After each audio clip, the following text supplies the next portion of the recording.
Bonjour les petits abonnés, comment vous allez? Euh, Moi ça va. Aujourd'hui c'est une vidéo où je ne suis pas chez moi, je ne suis pas dans mon studio, je suis dans le Japon, j'ai voyagé au Japon, je ne suis plus en France. J'ai voyagé une semaine au Japon. Cette vidéo j'ai décidé, car on est au Japon, les Japons adorent les histoires. Bon, j'ai décidé de vous raconter trois histoires animées. euh, j'ai décidé de faire un feat avec Sarah pour raconter la deuxième histoire. Bon, commençons. D'abord, comment ça va, Sarah? Ça va Du bien, coup, Sarah, comment ça va, Sarah? ça va bien. Je vais raconter du coup la deuxième histoire animée. Euh, c'est pas trop, c'est pas trop faire des histoires, mais je vais essayer du coup.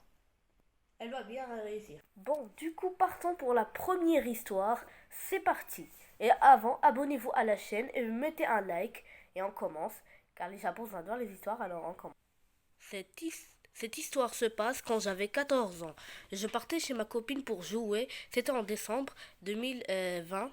Je partais chez ma copine. Quand je suis sortie de la maison de mon ami pour rentrer chez moi, la terre était glacée. Et je me rendais chez moi. Dans la deuxième rue, je me tournais. J'ai vu un homme qui fumait de la cigarette. J'ai décidé de aller dans l'autre trottoir. Soudain, une voiture est venue parler avec cet homme. Cet homme se penchait vers lui, il commençait à parler. Je le voyais, je ne faisais pas trop attention, jusqu'à que cet homme commence à me fixer du regard fixement. Je me demandais ce qu'il me voulait. Il commençait à me fixer pendant 30 bonnes secondes. Soudain, il m'a dit: Hé, toi, viens ici, stop, hé, toi. J'ai commencé à m'effrayer, alors j'ai commencé à, un petit peu à accélérer. Cet homme a sorti de l'autre rue et en me courant dessus, j'ai commencé à courir en disant faites que je ne tombe pas. Parce que la terre était vraiment glissante. Je courais pour ma vie. Même la voiture courait. Je courais pour ma vie. Cet homme était sur le point de m'attraper. Il commençait à tirer sa main pour me tirer ma capuche. Il a touché ma capuche et ma main commence à glisser. Oh là là. Et il commence à courir lui aussi. Jusqu'à que j'ai vu une maison. J'ai toqué violemment à cette maison. C'était un couple. Il m'a accueilli. Je leur ai dit qu'il y avait quelqu'un en train de me poursuivre. Le père a sorti. Il commence à le menacer avec un bras. Il lui dit: Tu dégages ma propriété avant que j'appelle la police. Cet homme est parti. Puis il m'a raconté qu'il est parti. J'ai resté 3 jours chez ce couple. Ma mère est venue, m'a enfin trouvé avec la police. Ils ont appelé la police et pour trouver cet homme. Mais depuis ce jour, j'ai décidé d'amener ce bouquet de fleurs à ce couple. Et depuis ce jour, je n'ai jamais revu cet homme. Qu'est-ce qui serait passé s'il m'avait attrapé? Ça, c'était la première histoire. Passons à Sarah. Es-tu prête à raconter la deuxième histoire? Laissons place à Sarah. Merci Armand et on passe à la deuxième histoire, bien sûr, avec Sarah. Voilà, cette histoire était passée à Max. Il adorait sa chambre parce qu'il y avait un lit, une télé à côté de lui, un bureau et un placard. La nuit, quand il tombait, à quelques heures, il entendait des bruits provenant de ce placard. Il n'avait pas fait trop attention et il s'est replongé dans son lit. Quelques heures plus tard, il avait pris son petit déjeuner, parti dans sa chambre pour préparer son sac. Après quelques secondes, il s'est retourné par la fenêtre et il a vu un mec avec une capuche et un manteau noir et j'étais effrayée que j'avais dit qui est-ce? Il s'est enfui. J'avais peur. Quand, quand la prochaine nuit est venue, j'avais appelé. Quand le matin est venu, j'avais appelé un de mes collègues pour, pour qu'il nous dise c'est quoi le truc de français. Après, j'avais vu le même homme. Et je l'avais vu. Il avait des rises. Il avait un sourire flippant et sa peau était toute blanche. Il m'avait dit: Et tu veux des bambous? Alors sors de ta maison. Je t'en donnerai plein. J'étais effrayée. Je suis partie vers mon père. Il avait fait une grosse erreur parce que mon père était en train de partir au travail. Quand on avait ouvert la porte, il l'avait trouvé et il avait dit « Sors de ma propriété avant que j'appelle la police. » Après, je suis vite partie chez mon père et je l'avais tout raconté. Il avait refusé d'appeler la police pour pas m'effrayer. Il m'avait vu que j'étais complètement flippée. Après, il m'avait dit « T'inquiète, je vais faire plein de caméras dans toute la maison. » Après, une nuit, je suis partie dans ma chambre. Avant, j'avais été en train de réfléchir dans mon bureau. Pourquoi ce mec il était venu? Peut-être pour me capturer. La nuit quand il était descendu, j'étais en train de dormir et j'avais entendu des bruits de couteaux provenant de mon placard. J'avais pas trop fait attention. C'était grassement flippant.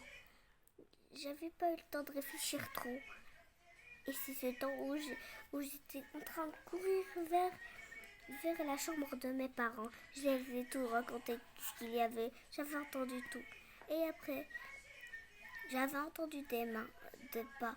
Il avait dit, ne reste pas avec tes parents avant que je te poignarde. Heureusement que ma mère, elle avait appelé la police. On avait entendu des sirènes de police qui venaient. Et après, il avait dit, hé, Patouche, et enlève ton arme de ta main. Il avait amené au poste de police.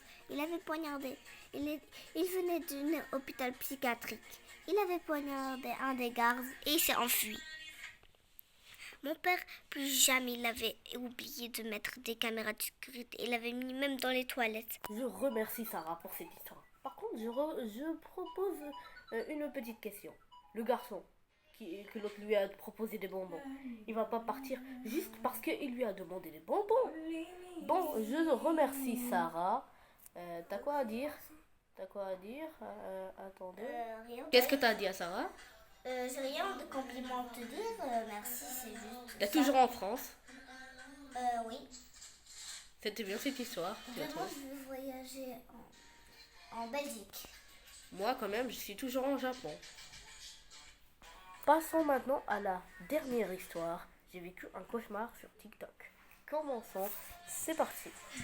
Cette histoire se passe à Stéphanie. Voilà, elle s'appelle Stéphanie avec ses copines. C'est une fille de 14 ans. Elle a adoré faire des selfies avec ses amis. Elle est postée sur TikTok. Soudain, une de mes amies commence à rire. Elle remarqua un type derrière eux. Elle me dit, hey, regarde ce type, il est bizarre. Je le regardais, j'ai trouvé ça un petit peu inquiétant. C'était un type avec une moustache, des bottes, un pantalon. Elle m'a dit qu'il la suivait sur TikTok. Il était 2-3 minutes à marche de chez elle.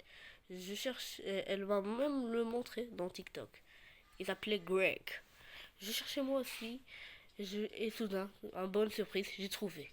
J'ai commencé à m'inquiéter, je l'ai bloqué alors. Une nuit, quand on était au McDo, pour commander notre menu, j'avais vu quelqu'un m'envoyer un message sur TikTok. C'était Greg. Il m'avait envoyé « Pourquoi tu m'as bloqué ?» Je ne savais pas comment il va faire ça. Il y a un truc que je comprends pas. Comment il va lui parler puisque elle l'a bloqué? Non mais ça n'a pas de logique là. Je comprends pas de cette histoire. Et puis, attends, et puis quoi? Et puis,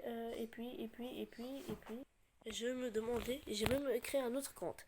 Il m'a encore parlé, je l'ai encore bloqué pour l'autre compte. Mes amis commençaient à parler Un jour, alors que je parlais à mes amis dans Facebook, et j'envoyais quelques messages dans TikTok, je suis sortie pour aller aux toilettes. Quand je suis revenue... Qu'est-ce qui s'est passé quand tu es revenue? Qu'est-ce qui s'est passé? On veut tout savoir. Dis-nous, Stéphanie, dis-nous tout.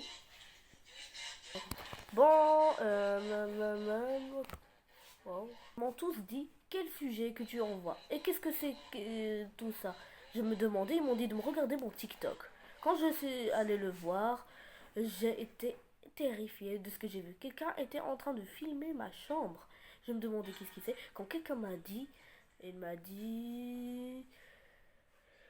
Hey, tu promets de pas crier. J'ai commencé à avoir la peur de ma vie. Quand c'était Greg entré, il m'avait me fermé la bouche. Oh là là, quelle horreur, oh là là. Il me fermait la bouche.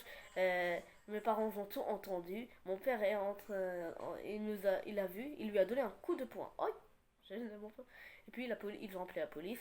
Il avait vu que mon père le maintenait au sol. Puis il avait pris et il avait avoué qu'il était entré par effraction. Toutes mes copines m'avaient dit qu'il était entré qu'il était dans tous nos photos, tous nos selfies qu'on postait sur TikTok. Oh là là, qu'est-ce qu'il fait là, frérot? Depuis ce jour, je n'ai plus jamais fait un TikTok avec mes amis.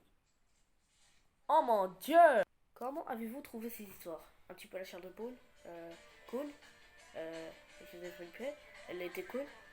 Bon, l'objectif, si t'as kiffé ces 3 histoires, qu'on fit avec Sarah, tu promets de faire un like et un abonné. Et je vous dis toujours, vérifiez toujours avant de dormir votre placard. Bonne nuit.